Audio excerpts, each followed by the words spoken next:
د هلمند ولایت اطلاعات او کلتور ریاست د غونډو په تالار کې د سیمه ییزو دولتي او خصوصي رسنیو مسؤلینو او آزادو خبریالانو سره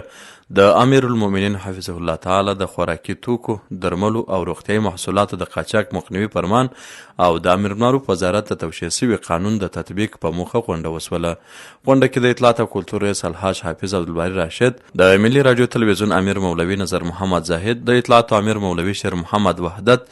د رسنیو مسؤلینو او آزادو خبریالانو برخه لرله. په پیل کې د اطلاعات او کلتور رئیس ښاغلي راشد د خوښۍ ښودلو ترڅنګ زیاته کړه چې اطلاعات او کلتور ریاست همیشه هڅه کوي ترڅو د سیمه ییزو رسنیو مسؤلینو ته په هره برخه کې اسانتیاوې برابرې کړي. نوموړي زیاته کړه چې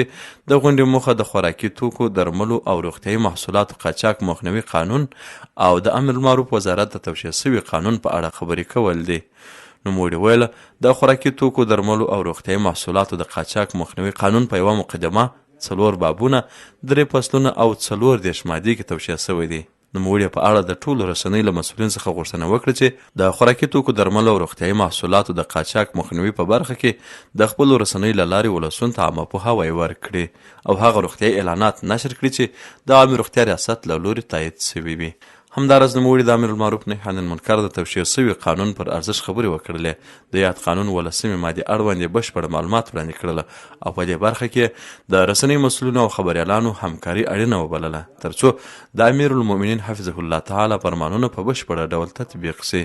د همغږۍ په دغه ناسته کې د رسنیو مسؤلینو او آزادو خبریالانو په نوبتي ډول خبرې وکړلې او تر هر څه وړاندې په دې ولایت کې د اطلاعات او کلتور ریاست هڅې وستایلې او ویل چې د خوراکي توکو، درملو او روغتیایي محصولاتو د قاچاق مخنیوي فرمان او د امر بالمعروف نهي عن المنکر د توشیح شوي قانون د تطبیق او عامه پوهاوي په برخه کې به بشپړ همکاري کوي او هغه روغتیایي اعلانات به نشر کړي چې د افغانستان اسلامي امارت د نافذه قوانینو سره برابر وي. د یادونې وړ ده چې تیر کې هم د اطلاعات او کلتور ریاست له لوري د رسنیو مسؤلینو سره دا ډول غونډې ترسره شوي دي.